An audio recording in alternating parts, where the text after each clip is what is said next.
여러분 안녕하십니까? 2025년 오늘 3월 29일을 맞아서 생명의 삶 민수기 6장 13절에서 27절의 말씀으로 함께 은혜를 나누겠습니다. 제가 끝부분 22절부터 27절까지 봉독합니다. 여호와께서 모세에게 말씀하여 이르시되 아론과 그의 아들들에게 말하여 이르기를 너희는 이스라엘 자손을 위해서 이렇게 축복하여 이르되 여호와는 내게 복을 주시고 너를 지키시기를 원하며 여호와는 그의 얼굴을 내게 비추사 은혜 베푸시기를 원하며 여호와는 그 얼굴을 내게로 향하여 드사 평강 주시기를 원하노라 할지니라 하라. 그들은 이같이 내 이름으로 이스라엘 자손에게 축복할지니 내가 그들에게 복을 주리라. 아멘. 예, 이 귀한 말씀을 가지고 우리가 함께 나눌 본문의 제목은 크게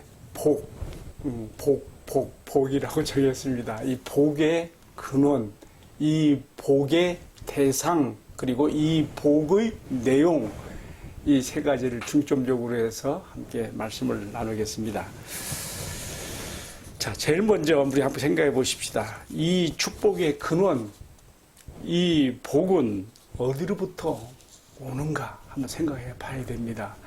제가 중국에 가보니까 중국 사람들은 아주 복을 너무 좋아해가지고 각 가정마다 출입문에다가 복자를 다 안 써붙인 집이 거의 없어요. 다 복자를 써붙이고 심지어 어떤 집은 복이 쏟아져 내리라고 복자를 거꾸로 이렇게 붙여서 그렇게 참 특이한 인상을 받기도 합니다. 여러분, 그런데 이 복이 어떻게 오는 것입니까? 이 복은 과연 어디서 오는 것입니까? 많은 사람들이 이 복을 얻고 화를 면하기 위해서 무속인들을 찾아가서 사주팔자 관상 점을 보기도 하고 여러 가지 참 복을 구하고 있는데, 그러나 성경은 우리에게 분명히 말합니다. 이 복은 오직 이 모든 만유를 지으시고 인간을 만드시고 주재하시는 여호와 하나님께로부터 말미암는 것을 우리가 봅니다. 이사야 45장 7절에 이렇게 써 있습니다. 나는 빛도 짓고 어둠도 창조하며 나는 평안도 짓고 환난도 창조하나니 나는 여호와라. 이 모든 일을 행하는 자니라. 이 모든 복의 근원이 하나님께로부터입니다. 하나님께서요, 창세기 1장 2장에 인간을 창조하신 후에 맨 먼저 자신의 형상대로 지음받은 인간에게 하신 첫 번째 말씀, 첫 번째 일성, 첫 번째 선언이 뭡니까? 그들에게 이르시 복을 주시며 가라사대. 그의 형상대로 창조받은 인간에게 첫 번째로 하신 일성이 복을 주시며 가라사대 생육하고 번성하라. 땅을 정복하라. 하나님의 복으로 시작하고 있어요.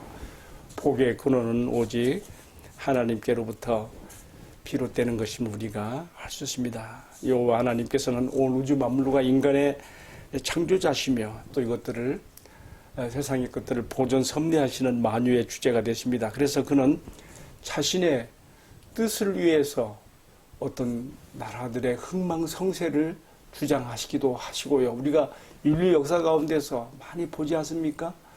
얼마나 강대한 나라들이 소멸되고 또 새로운 나라들이 세워지며 인간의 이 생사 화복을 또 각 개인별로 또 이렇게 주재하시는 정말 복의 근원이 되시는 하나님이십니다. 지금 하나님께서 출애굽한 이스라엘에게 모세를 통해서 전하시는 말씀, 오늘 주신 말씀입니다. 방금 읽었습니다만 너무 귀한 말씀이라 다시 한번 읽어보고 싶어요. 여호와는 너에게 복을 주시고 너를 지키시기를 원하며. 첫 번째 복이 보호하시는 복이에요. 그다음에 두 번째는요, 여호와는 그의 얼굴을 너에게 비추사 은혜 베푸시기를 원하며. 두 번째 복은 은혜를 주시는 거예요. 세 번째는요, 여호와는 그 얼굴을 너에게로 향하여 드사 평강 주시기를 원하노라 할지니라. 아멘. 평강. 세 번째 복은 평강이에요. 세상이 추구하는, 세상이 말하는 복과 차원이 달라요. 세상에서는 돈, 부요, 부귀, 안일, 성공, 출세, 그러나 이런 것들은 가봐야 얼마나 하겠습니까? 돈이라는 것이, 물질이라는 것이, 부귀, 영화라는 것이 이때가도 없어지고 권세 잡은 자들이 권세를 얻은 듯 하여도 또 그것들이 무너지고 소멸되고 다 불안정한 것들입니다. 그러나 복의 근원이신 하나님을 나의 복으로 삼고 하나님이 주시는 복을 받는 이들이 가장 복된 사람들이죠. 여러분, 이제 우리가 이제 두 번째로 생각할 말씀이 있습니다. 그렇다면 이 축복의 대상은 누구냐 이거야.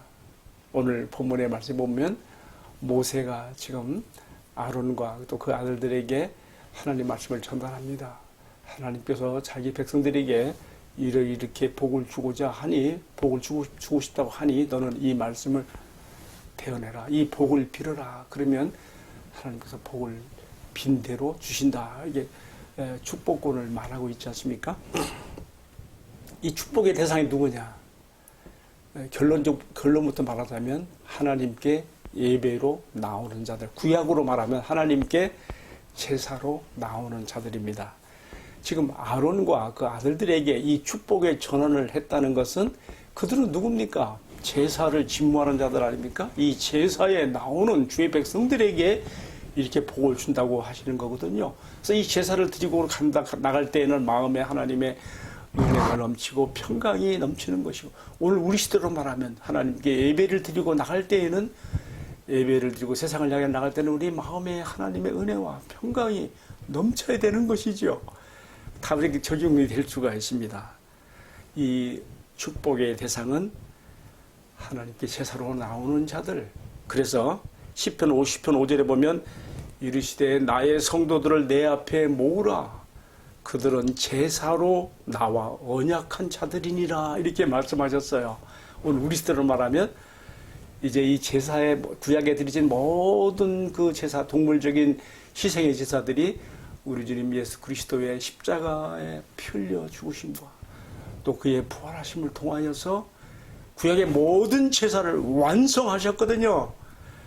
이제는 구약의 모든 제사를 완성하신, 구약의 모든 제사가 예표하셨던 바로 그분 예수 그리스도 안에서 하나님의 백성 되고, 이제는 그 이름을 힘입어 제사 대신 예배로 나오는 자들에게 하나님께서 주시는 이 축복을 우리가 말할 수 있습니다. 따라서 민수기 6장 24절로 27절에 나오는 아론의 축복의 전언은 신약시대로 이어져서 더욱 완성된 모습을 보는데, 사도 바울이 복음을 전하고 교회를 세운 모든 지역에 편지를 쓸 때마다 항상 마지막 인사는 뭐예요?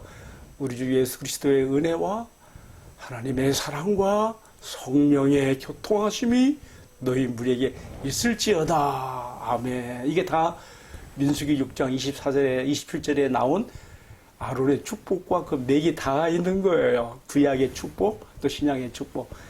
이렇게 복을 줄 때에 하나님께서 그 말대로 복이 임하게 하신다고 약속해 주셨습니다. 자, 그렇다면 오늘 이제 마지막 세 번째 우리가 주제로서, 그렇다면 이 축복의 내용이 무엇인가 한번 생각해 보십시다. 결론부터 말하자면 이 축복의 내용은 세 가지. 첫 번째는 여호와는 너에게 복을 주시사 너를 지키시기를 원하며, 지키시는 보호, 하나님의 보호. 두 번째는 그 얼굴을 너에게 비추사 은혜 베푸시기를 원하며, 두 번째는 은혜. 세 번째는 그 얼굴을 너에게로 향하여 드사 평강 주시기를 원하노라. 이 하나님의 간절한 원함이에요. 거듭거듭 세 번이나 이렇게 막 강조했어요. 그래서 존 칼빈, 장로교의 창시자 존 칼빈은 이 구절의 말씀을 성부, 성자, 성령의 축복으로 그렇게 적용해서 말하기도 하거든요. 어쨌든 하나님의 축복의 내용이 무엇인가?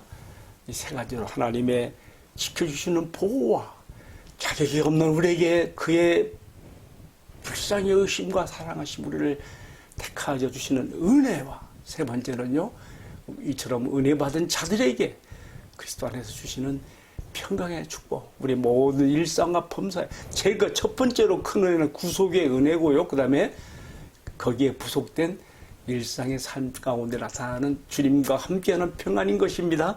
자, 하나하나 생각해 보십시다. 첫 번째 보복이 뭐라 했습니까? 하나님의 보호하심이라고 했습니다. 여호와는 너를 지키시기를 원하며 그랬어요. 첫 번째 말씀이 여호와는 너를 지키시기를 원하며, 하나님의 간절한 소원이에요. 너를 지키시기를 원한다는 거. 하나님의 열심이에요. 근데 성경에서요, 하나님이 지켜주시는 보호에 대해서 물론 많이 나오지만요, 가장 대표적으로 많이 나오는 데가 시편 121편이에요. 거기 보게 되면 시인이 이렇게 말했습니다.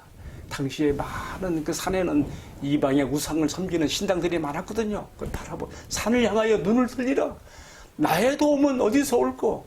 천지를 지으신 여호와에게서로다. 이렇게 말하면서 뭐라 했습니까? 여호와가 너를 지키시는데 그는 졸지도 아니하시며 주무시도 아니하시리로다. 여호와는 너를 지키시는 자라. 여러분 시편 121편 보고 한번 보세요. 하나님이 지켜주신다고 하나를 몇 번 나오는가 한번 세보세요. 하나님께서 보호해 주시고 지켜주시면 끝나는 거예요. 뭐 필요할 거 있습니까? 할렐루야. 하나님께서 나를 지켜주시면. 다니엘의 사자굴에서 다니엘이 쳐넣어진 그 사자굴에서 사자의 그 무서운 맹수의 그 이빨을 보호하사 지켜주셨던 그 하나님. 이 하나님께서 지켜주시면 끝나는 거 아니에요? 요즘에 대한민국에 막 탄핵 시국으로 많은 사람들이 대한민국이 공산화되고 북한의 밥이 되고 중국의 밥이 되고 막 그렇게 하는데 그런 거 하나 필요할 거 없어요. 하나님이 지켜주시면, 나라들의 흥망성쇠를 주장하신 하나님께서 지켜주시면 끝나는 거 아닙니까? 다니엘의 그 사자굴에서 사자의 입을 봉하셨던 하나님께서 우리를 지켜주시면 끝나는 거 아닙니까? 첫 번째 복이 하나님께서 너를 지키시기를 원하며, 두 번째 복은 뭐냐면요, 하나님의 은혜입니다.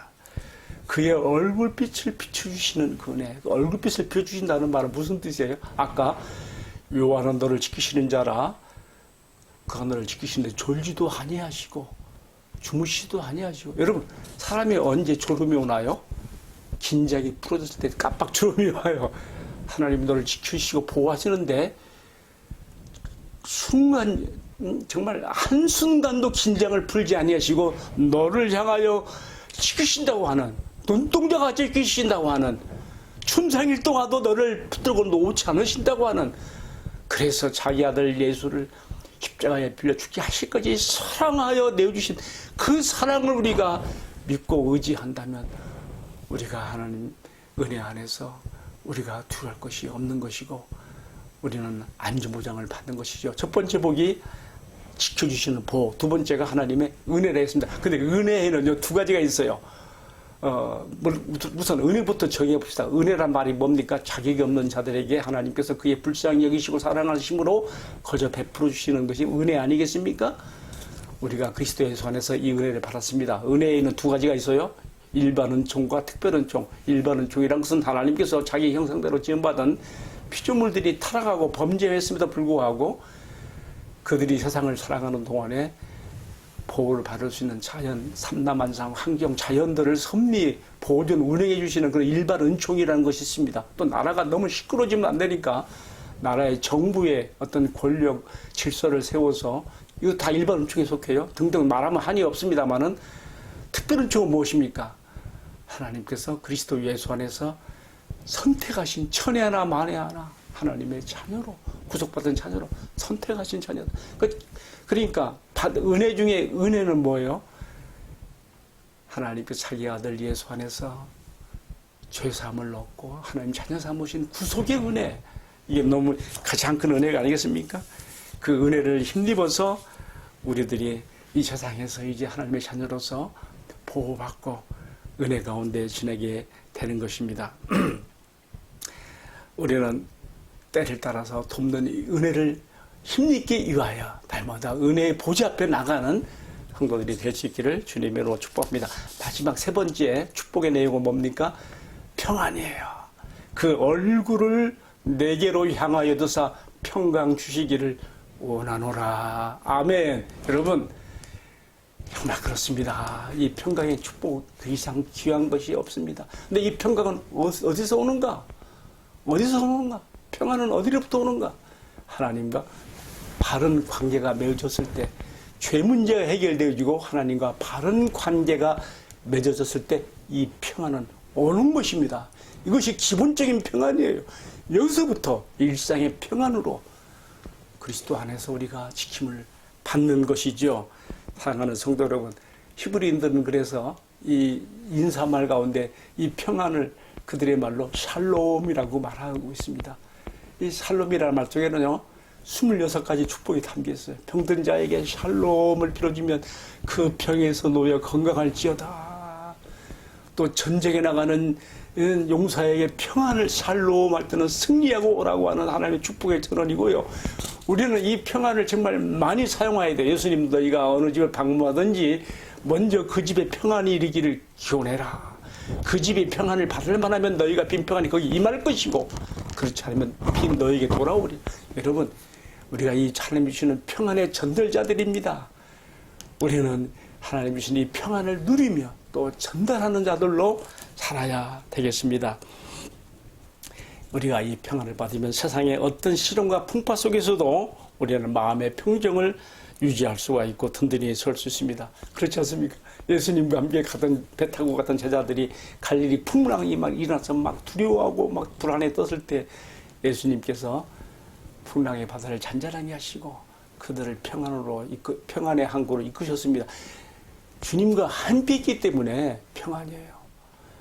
내 주변의 환경을 아무리 살벌하고 위험하고 험난해도 그렇습니다. 예를 들면 독수리가 보통 바닷가 절벽에 집을 짓는다고 하는데 바다에서 세천바라 폭풍이 몰려오고 파도가 넘실거릴 때에도 그 어미 독수리의 품에 보호받는 새끼 독수리는 그 어미 품에서 평안함을 느끼는 것처럼 우리를 둘러싼 세상의 문제는 분요하고 풍파 같은 그런 소란한 것들이 가득해도 우리가 그리스도 예수 안에서 하나님의 자녀로서 그 품에서 이 평안을 누려야 될 것입니다. 예수님 십자가 달리시기 전에 제자들이 불안하고 떨 때에 뭐라고 했습니까? 요한복음 14장 27절에서 평안을 너희에게 끼치노니 곧 나의 평안을 너희에게 주노라.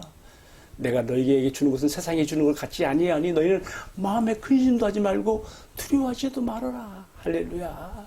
주님의 평안, 주님은 이 평안을 가지셨기에 담대히 원수들에게로 나갔고 죽음에까지도 들어가셔서 하나님의 말씀 붙잡고 살아나온 것입니다. 할렐루야. 그래서 부활하신 이후에는 제자들이 유대인들을 두려워해서 문을 걸어 잠그고 그렇게 숨어있는 곳에 나타나셔서 너희에게 평안이 있을지어다 샬롬 이렇게 말씀하심으로써 제자들을 다시 든든히 세우시고 사명을 감당하는 제자들로 그들을 나가게 하신 걸 볼 수가 있습니다. 여러분, 혹시 마음속에 두려워하는 마음, 불안하게 하는 것들이 있다면 그건 하나님께로부터 온 것이 아닙니다. 하나님께서 사랑하시는 성도들, 그리스도 예수 안에 있는 성도들, 하나님과 기본적으로 제사의 문제를 해결받고 평안을 가진 자들에게는 원수 사탄 마귀가 악령들이 침범할 수가 없습니다. 이 불안을 단호히 예수님으로 물리치고 하나님이 이미 주신 이 평안을 누리시기를 축복합니다.